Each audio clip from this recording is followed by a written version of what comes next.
ظہیر اور شبیر کو ضمانت مسترد ہونے کے بعد جیل بھیج دیا گیا ہے۔ دو بھائیوں کو ایک ننھی کم سن بچی کا اغوا کار ڈکلیئر کر کے ان لوگوں کو جیل بھیجا گیا، بچی کے ساتھ ریپ بھی کیا گیا۔ ان کی جو والدہ ہے نور بی بی، وہ سہولت کار ہیں، لیکن پولیس نے ان کو 512 میں رکھا ہے۔ ان 512 کا مطلب یہ ہوتا ہے کہ بندہ مفرور ہے لیکن ابھی ان کو طلب کرنے کی ضرورت محسوس نہیں ہوئی۔ جبران صاحب کی پریس کانفرنس سن رہا تھا، انہوں نے کہا جی اس کا مطلب ہوتا ہے آرگنائزڈ کرمنل گروپ، تو دوسرے لفظوں میں یہ گینگ ہے۔ اپنی پہلی پروگریس رپورٹ شوکت شاہانی نے جمع کروائی تھی، شوکت شاہانی نے گینگ ڈکلیئر کر دیا، اس کے حق میں بیان دے دے اور کہہ دے کہ مجھے اغوا نہیں کیا گیا، میں اپنی مرضی سے گئی ہوں۔ دیکھیں فراز بھائی، اگر یہ سٹیٹمنٹ مانے رکھتی تو پھر ہم آج یہاں نہ کھڑے ہوتے۔ بچی والدین کے پاس نہیں جاتی تو چائلڈ پروٹیکشن سے کہیں بات۔ ناظرین، بالآخر بڑا فیصلہ آیا ہے، ظہیر اور شبیر کو ضمانت مسترد ہونے کے بعد جیل بھیج دیا گیا ہے۔ اس کے علاوہ جو ایم ایل او کے حوالے سے فیصلہ متوقع تھا وہ آ چکا ہے اور ایم ایل او کی اجازت دے دی گئی ہے۔ احمد شیخ جج صاحب میرے ساتھ موجود ہیں،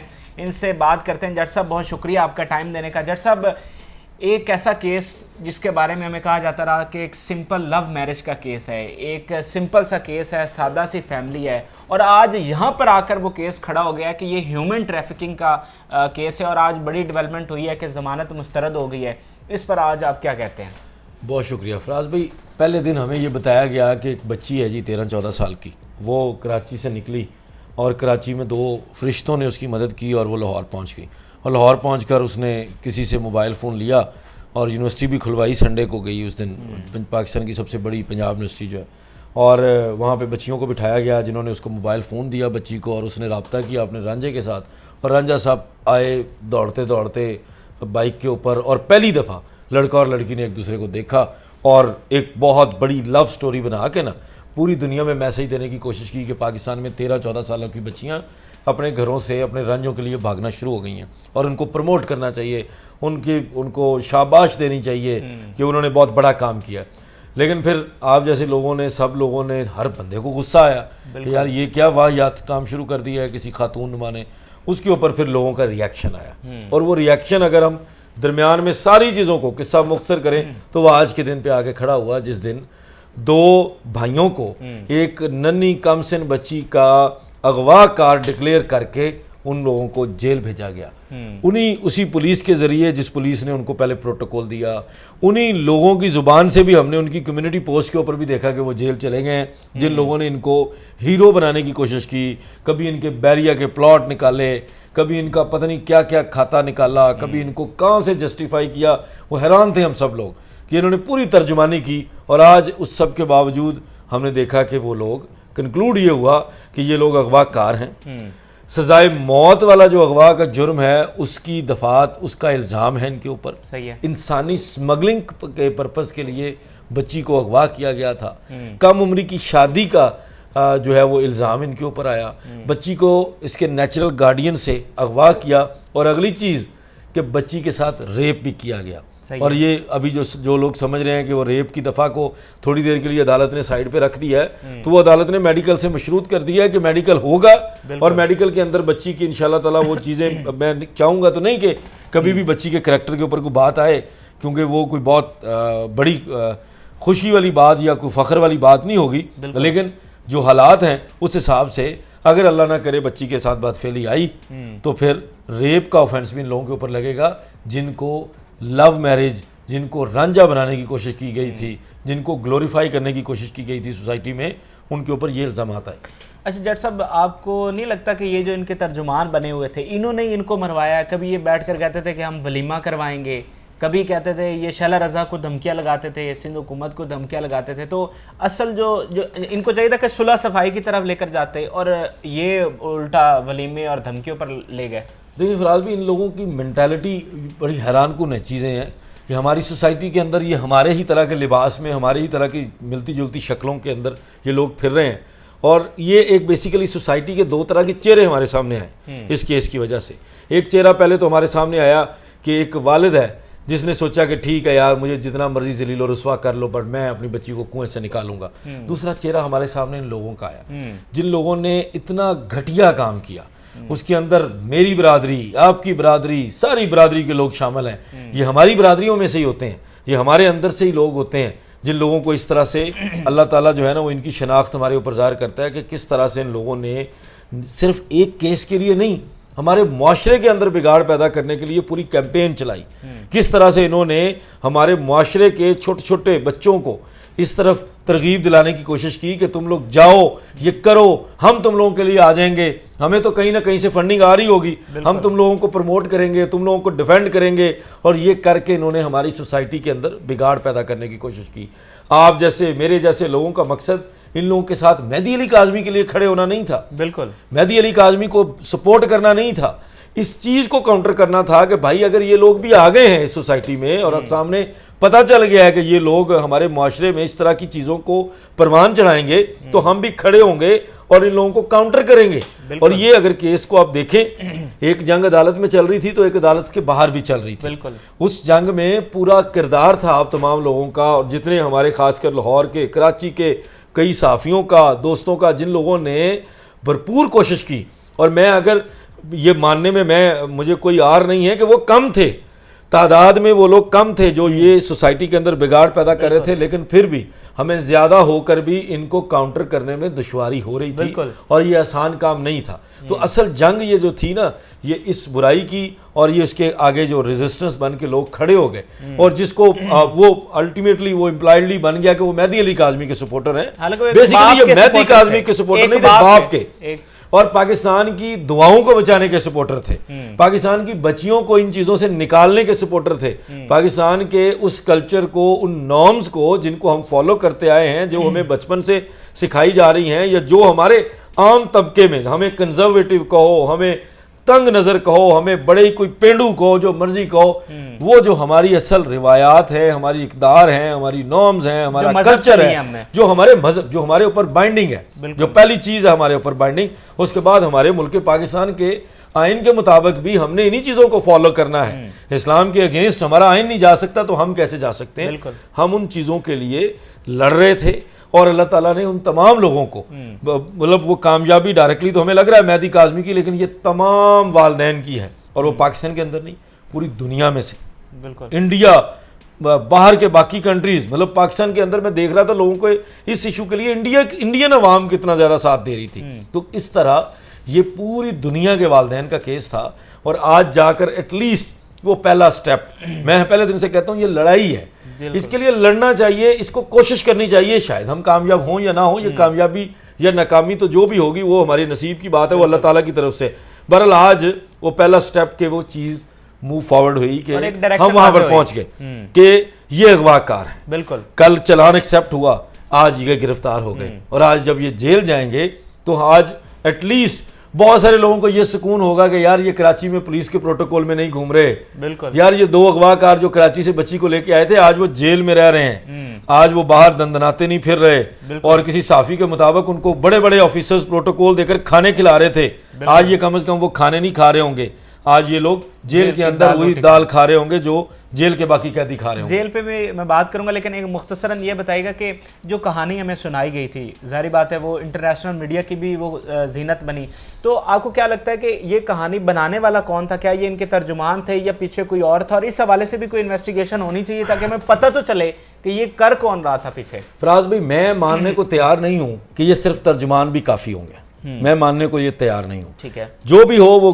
ہمارا کام نہیں ہے، اداروں کا کام ہے، پاکستان کے ایجنسیز کا کام ہے، جو پولیس ایجنسی ہے اس کے اندر کام کر رہی ہے، تفتیش کر رہی ہے، ان کو یہ خیال کرنا چاہیے، ان کو اس وقت اپنی وہ ذاتی انا اگر ان کے کسی افسر کو تبدیل کرنے والی ہے تو اس کو اس سے نکل کر یہ سوچنا چاہیے کہ کیا یہ ممکن ہے، اپنے آپ سے سوال کر کے کر لیں، کیا یہ ممکن ہے کہ اس طرح سے درجہ چہارم کہ کسی ملازم کے بچوں کا اتنا زیادہ اثر و رسوخ ہو کہ وہ کراچی کے اندر جا کر اتنی دیر مقدمہ لڑ سکیں؟ کیا ان کے لیے پاسبل ہے کہ وہ بڑے بڑے لائرز کو کھڑا کر سکیں جگہ جگہ لے جا کر، اور بائی ایئر ٹریولنگ کر سکیں؟ آپ مجھے بتاتے رہے ہیں آپ کے لیے کتنا مشکل تھا کہ ہم جا کے کراچی کوریج کرنے گئے ہیں کہ آپ بار بار جا سکتے ہیں اتنی دفعہ، جب آپ اتنا بڑے کسی چینل کے ساتھ کسی ادارے کے ساتھ کام کر رہے ہو تو آپ کے لیے ممکن نہیں ہے. تو یہ کیسے ممکن ہے کہ درجہ چہارم کا بندہ، یار آج کل تو خرچے نہیں پورے ہوتے، تو اس کا مطلب ہے کہ یہ صرف ترجمان کافی نہیں ہے، کیونکہ ترجمانوں کی طرف سے مجھے کوئی اتنی زیادہ کوئی وہ چیز نظر نہیں آئی کہ ترجمانوں کے پاس کوئی بہت زیادہ فائنینشیل تھی، کوئی سپورٹ تھی. ہاں فنڈنگ والی ایک چیز آئی، اس کو بھی انویسٹیگیٹ کرنا چاہیے. یہ اس کیس کے ساتھ ڈائریکٹلی لنکڈ ہے. ان چیزوں کو دیکھنا چاہیے کہ یہ پیسے کہاں سے آ رہے تھے, کون مینیج کر رہا تھا, جو بینک اکاؤنٹس کے پیسے تھے وہ کتنے تھے, کس طرح سے سب کچھ ہوا. کیونکہ اگر ہم یہ نہیں کریں گے آج کے دن تو بعد میں ہمیں شاید کل کو ریگریٹ ہو کہ وہ ظہیر اور شبیر بھی ایک مورا تھے. وہ لوگ بھی صرف آگے کر کے بچیوں کو کھینچنے کے لیے بنائے جاتے تھے اور آگے پیچھے ان کے بہت بڑی سپورٹ تھی. اور پاکستان کے اندر کتنی دفعہ ہم نے پہلے ایسے ریکٹس دیکھے ہیں, کتنی دفعہ ایسی چیزیں سامنے آئی ہیں. وہ قصور کا کیس تھا, چنیا سے ریلیٹڈ چیزیں تھیں, بے شمار چیزیں ہم نے دیکھی ہیں کہ پورا ریکٹ کام کرتا ہے. تو یہ میں ماننے کو تیار نہیں ہوں کہ یہ صرف یہ خاندان اور یہ اس کے ترجمان, لیکن یہاں پہنچانے میں بہرحال ان کے ترجمانوں کا بہت اچھا کردار ہے. جو آپ نے پہلے کہا نا, وہ ان کا کردار ہے. وہ ان لوگوں نے آپ کی اور میری بھی ضد بنا دی کہ ہم سچ کے لیے لڑیں گے. جھوٹ کو ان لوگوں نے اتنا پھیلانے کی کوشش کی. ابھی کل جب چلان ایکسیپٹ ہوا تو ان لوگوں نے اتنا زیادہ جھوٹ پھیلایا کہ 375 اس لیے نکال دی گئی ہے کہ وہ بنتی نہیں ہے. حالانکہ میں کل بھی یہ کہہ رہا تھا کہ 375 کو اس لیے نکالا گیا کہ میڈیکل کروانا ہے. اس کا مطلب ہے کہ کل میڈیکل ہونے کا فیصلہ آنا ہے اور کوئی دوسری رائے نہیں ہے. لیکن جب یہ جھوٹوں نے جس طریقے سے اتنا زیادہ جھوٹ کو پھیلانے کی کوشش کی, اور وہ ایک مطلب میں حیران ہوں اس عورت کے بارے میں کہ اس کو کوئی پوچھنے والا نہیں ہے, کوئی اس کو کسی کے سامنے وہ اکاؤنٹیبل نہیں ہے کہ یار میں کتنا بڑا کام کر رہی ہوں, کتنی خرابی پیدا کر رہی ہوں, میں پاکستان کے کلچر کے ساتھ متھا لگا رہی ہوں, پاکستان کے کلچر کو ٹکر دے رہی ہوں, پاکستان کی عوام کے جذبات کے ساتھ کھیل رہی ہوں, لیکن کوئی پوچھنے والا نہیں, کوئی گھر سے روکنے والا نہیں, کوئی باہر سے روکنے والا نہیں. تو ان چیزوں کو انویسٹیگیٹ کرنا چاہیے کہ کون کون سی سپورٹ ہے جو ان ترجمانوں کو بھی مل رہی تھی, ان کو فائنینشیل ایڈ مل رہی تھی اور سب کچھ مل رہا تھا, اور یہ لوگ کر رہے تھے یہ سب. بالکل. اور یہ وہ لوگ ہیں کہ جو اپنے شوہر کی تصویر تو نہیں جاری کر سکتے لیکن لوگوں کی بیٹیوں کی بیڈ روم کی تصاویر جاری کرتے ہیں. اچھا جٹ صاحب, جیل کی جو لائف ہے, آپ بطور وکیل بھی اپنے کلائنٹس کے ساتھ یا جاتے ہیں, آپ کو ساری اس لائف کا پتہ ہے. اس طرح کے جو کیسز میں جب ملزمان کو جیل جاتے ہیں جب وہ, تو وہاں پر کیا ماحول ہوتا ہے؟ لیکن فراز بھی ایک تو ہوتا ہے ویسے جیل کا ماحول جو آفیشلی جو اس کے سٹاف کی طرف سے ہوتا ہے. تو نارملی لوگ یہ سمجھتے ہیں کہ فلاں بندے نے جو اتنی دیر جیل کاٹی ہے, وہ حوالات اور جیل کو ایک جیسا سمجھتے ہیں. پہلے تو یہ سمجھ لیں کہ جیل اور حوالات میں زمین آسمان کا فرق ہے, وہ ایک بڑی ڈفرینٹ لائف ہے. اچھا ایک تو ہے نا کہ جو اس کے سٹاف کی طرف سے سلوک ہوتا ہے جب آپ انٹر ہوتے ہیں, اور یہ بڑے ایک سخت مرحلے سے گزرنا پڑتا ہے, پورا ملاحظہ ہوتا ہے بندے کا, اور کپڑے اتارے جاتے ہیں کہ کئی موبائل نہ چھپایا ہو, وہ ہر کسی کو اتارے جاتے ہیں. وہ ڈیپینڈ کرتا ہے کہ بہت تگڑا ہو تو شاید اس کے لیے نہ کرنا پڑتا ہو ان کو یہ, اور وہ مشینوں سے گزار لیتے ہوں گے, لیکن بہرحال عام قیدیوں کو کرنا پڑتا ہے یہ. اس کے بعد ایک اندر نا قیدیوں کی لائف ہے, ایک قیدیوں کی پوری اندر جو ہے نا وہ ایک آپ کہہ سکتے ہیں کہ ان کی کمیونٹی ہے. وہاں پر جس طرح کے اوفینس میں قیدی آتا ہے نا, جس طرح کے الزام کا قیدی آتا ہے, اس حساب سے ٹریٹ کیا اس حساب سے ٹریٹ کرتے ہیں وہ لوگ. اور اس وقت اگر آپ دیکھیں تو اس طرح کے قیدیوں کو ٹریٹ کرنے کے لیے اندر بھی والدین بیٹھے ہیں, وہ بھی کسی نہ کسی کے باپ ہیں, اور کسی نہ کسی سوسائٹی کے اندر ان کا بھی رول یہ ہے کہ وہ یہ سمجھتے ہیں کہ ہمارے نارمز, ہمارے کلچر کو, ہماری ثقافت کے اوپر, ہمارے ملک کے اندر چائلڈ گرومنگ پہ, چائلڈ میرج کو پروموٹ کرنے کے لیے, اور ہمارے والدین کی تضحیق کی گئی ہے دنیا میں, دنیا بھر میں کی گئی ہے. تو وہ بھی جو ایک ماحول ہوتا ہے نا, وہ بھی ان کو ویلکم کرے گا, اس کا بھی بڑا کردار ہوگا, ان کو وہ بڑا کچھ دیکھنے کو ملے گا, اور وہ میرا خیال ہے بڑی سبق آموز چیز ہوگی. وہ اگر یہ لوگ کہیں حقیقت خود سے ایکسپلین کریں تو وہ سننے لائق ہوگی, دیکھنے لائق ہوگی جو یہ چیزیں بتائیں گے. اچھا جٹ صاحب, ان کی جو والدہ نور بی بی وہ سہولت کار ہیں, اور یہ انویسٹیگیشن میں ثابت بھی ہوا ہے, پولیس نے خود بتایا ہے, اور ان کو مفرور لکھا گیا ہے. اب ان کی گرفتاری کے حوالے سے آپ کے پاس کیا اطلاعات ہیں؟ سر کورٹ کے پاس آپشن ہے. ٹھیک ہے, کورٹ کے پاس آپشن ہے. ایک تھوڑی سی جو ہے نا وہ مس انڈرسٹینڈنگ یہ ہوتی ہے کہ جب آپ چلان پڑھتے ہیں نا, تو چلان میں آپ نے یہ دیکھنا ہوتا ہے کہ کس بندے کو کیا کیا رول ایٹریبیوٹ کیا گیا. وہ آپ نے بالکل صحیح کہا کہ ان کو سہولت کار کا رول دیا گیا, لیکن پولیس نے ان کو 512 میں رکھا ہے. ایک وکیل صاحب کو بھی 512 میں رکھا ہے, کچھ اور وکلا کو بھی رکھا ہے. ان 512 کا مطلب یہ ہوتا ہے کہ بندہ مفرور ہے, لیکن ابھی ان کو طلب کرنے کی ضرورت محسوس نہیں ہوئی, لیکن یہ تھی پولیس کی حد تک. اب معاملہ آ گیا عدالت کے اندر. جب عدالت طلب کرنا چاہے گی تو عدالت طلب کرے گی, اور ان کو عدالت کے سامنے پیش ہونا پڑے گا بالکل اسی طرح جس طرح اس کے بچے پیش ہو رہے ہوں گے, جس طرح وہ نکاح خوان اور گواہ پیش ہو رہے ہوں گے, اپنا کیس فائٹ کر رہے ہوں گے, ایگزیکٹلی اس طرح سے نور بی بی کو بھی طلب کیا جائے گا اور وہ باقاعدہ طور پر پیش ہوگی. ٹھیک ہے, نہیں ہوگی تو وارنٹ آ جائیں گے اور وارنٹ کے اوپر پھر گرفتار. جج صاحب اس میں ایک 4B کی دفعہ لگائی گئی ہے اور اس دن میں جبران صاحب کی پریس کانفرنس سن رہا تھا, انہوں نے کہا جی اس کا مطلب ہوتا ہے آرگنائزڈ کرمنل گروپ, تو دوسرے لفظوں میں یہ گینگ ہے. تو آپ بھی سمجھتے ہیں کہ وہ جو گینگ والی بات تھی وہ اس دفعہ کے بعد ثابت ہو جاتی ہے؟ دیکھیں وہ پہلے دن سے ثابت ہو رہی ہے جب پولیس نے اپنی پہلی پروگریس رپورٹ شوکت شاہانی نے جمع کروائی تھی. شوکت شاہانی نے بہت ساری چیزیں اس کے اندر ڈنڈی ماری تھی, لیکن شوکت شاہانی نے گینگ ڈکلیئر کر دیا تھا. سر چائلڈ میرج کا کیس ہے, پسند کی شادیوں کے کیس میں ہم نے تو کبھی 2-4 بندوں سے زیادہ ملزمان نہیں دیکھے. یا لڑکے کو بنا دیتے ہیں یا لڑکے کے والدین کو بنا دیتے ہیں, حد اگر کوئی اس کا بہت کلوز دوست یا رشتہ دار ہو اس کو ڈال دیتے ہیں. ایک چائلڈ میرج کے کیس میں آپ لوگوں کے مطابق پولیس نے تو یہ کیس ختم بھی کیا تھا نا, اسی پولیس کے مطابق 35 لوگ انوالو ہیں. صحیح ہے, 3 صوبے انوالو ہیں. وہ ایک فلاں صوبے میں گاڑی کھڑی ہے, وہ فلاں شہر سے لوگ انوالو ہیں, فلاں شہر کا فلاں بندہ انوالو ہے. جب اتنی جگہوں سے لوگ ہوتے ہیں تو یہ آسان کام تو نہیں ہے یہ کہ سارے لوگ آپ کے ساتھ مل بھی جائیں. ہنسی خوشی ہے کہ 13-14 سال کی بچی کی شادی کروانے کے لیے بھی آپ کے ساتھ شامل ہوں, بچی کو چھپانے کے لیے بھی شامل ہوں, پولیس آئے تو بچی کو بھگا دینے میں بھی شامل ہوں, جگہ جگہ آپ کو رہائشیں ملیں, آپ کو گاڑیاں پرووائڈ کی جائیں, گاڑیوں پہ 2 نمبر پلیٹیں لگائی جائیں. یہ سب کچھ جو ہے یہ کوئی عام سمپل بندہ تو نہیں کر سکتا. یہ پراپر پلاننگ کے ساتھ ہوتا ہے. اور جب پراپر پلاننگ آتی ہے, 2 سے زیادہ لوگ مل جاتے ہیں تو وہ آرگنائزڈ ہو جاتا ہے. صحیح ہے. اور آرگنائزڈ کرائم ہم نے تو بات ہی نہیں کی تھی, سب سے پہلے تو بات ہی پولیس کی طرف سے شروع ہوئی ہے. پولیس نے اس کو ثابت کیا ہے کہ یہ گینگ ہے اور یہ پورا منظم گروہ ہے, اور اس کو اگر انویسٹیگیٹ کریں گے تو ان کے لنکیجز کہیں نہ کہیں نکلیں گے. بہت جگہ سے لنکس آ جائیں گے سامنے جب پولیس اس طرف انویسٹیگیٹ کرے گی. اچھا ڈاکٹر صاحب, ایک تو یہ مرحلہ تھا کہ ان کی ضمانت مسترد ہوئی. اب آگے اگر تھوڑا سا چلیں تو مجھے بتائے گا کہ جو بچی ہے کیا وہ ظہیر کو کوئی ریلیف دلوا سکتی ہے اگر وہ اب بھی اس کے حق میں بیان دے دے اور کہہ دے کہ مجھے اغوا نہیں کیا گیا, میں اپنی مرضی سے گئی ہوں, تو یہ اسٹیٹمنٹ کو معنی رکھتی ہے؟ دیکھیں فراز بھائی, اگر یہ اسٹیٹمنٹ معنی رکھتی تو پھر ہم آج یہاں نہ کھڑے ہوتے. ٹھیک ہے, پھر تو بچی نے اسٹیٹمنٹ 2 دفعہ دی ہوئی ہے ان کے بقول بھی, اور کورٹس کا ریکارڈ ہے وہ, اس کو ہم جھٹلا نہیں سکتے. لیکن بچی نے لاسٹ اسٹیٹمنٹ دارالامان جانے کے لیے بھی دی ہوئی ہے, جہاں اس نے یہ بھی واضح کیا ہے کہ مجھے گھر سے ہی نکال دیا گیا, مجھے داتا صاحب رہنا پڑ رہا ہے, یا گھر سر پہ چھت نہیں ہے, رشتہ داروں کے گھر رات گزارنی پڑ رہی ہے. تو جب آپ اسٹیٹمنٹس دیکھیں گے تو یہ ساری چیزیں بھی آپس میں دیکھنی پڑیں گی. لیکن اب اگر ہم قانون کی بات کریں, قانون یہ کہتا ہے کہ جی 363 کا مطلب ہے 16 سال سے کم عمر بچی کو اغوا کرنا, 368 کا مطلب ہے کہ اس کو چھپائے رکھنا, پولیس سے لے کر بھاگنا, 364 کہتا ہے کہ 14 سال سے کم عمر بچی, جو کہ اصل الزام ہے جو ڈاکومنٹری ایویڈنس ثابت کرے گا نا, جو ڈاکومنٹری ایویڈنس کے ذریعے کیس ثابت ہوگا اس میں 364 ثابت ہوگی, کیونکہ ٹرائل کی سٹیج پر ڈاکومنٹری ایویڈنس کی بڑی ویلیو ہوتی ہے. وہاں پر جب ہم دیکھتے ہیں تو وہاں پر لکھا آ رہا ہے کہ کسی کو جان سے مارنے یا نقصان پہنچانے کی غرض سے اغوا کرنا. جب یہ ساری چیزیں سامنے آ رہی ہیں تو پھر ہم کیسے اس بچی کا بیان لیں گے؟ پھر تو بیان دے گا جو نیچرل گارڈین ہے.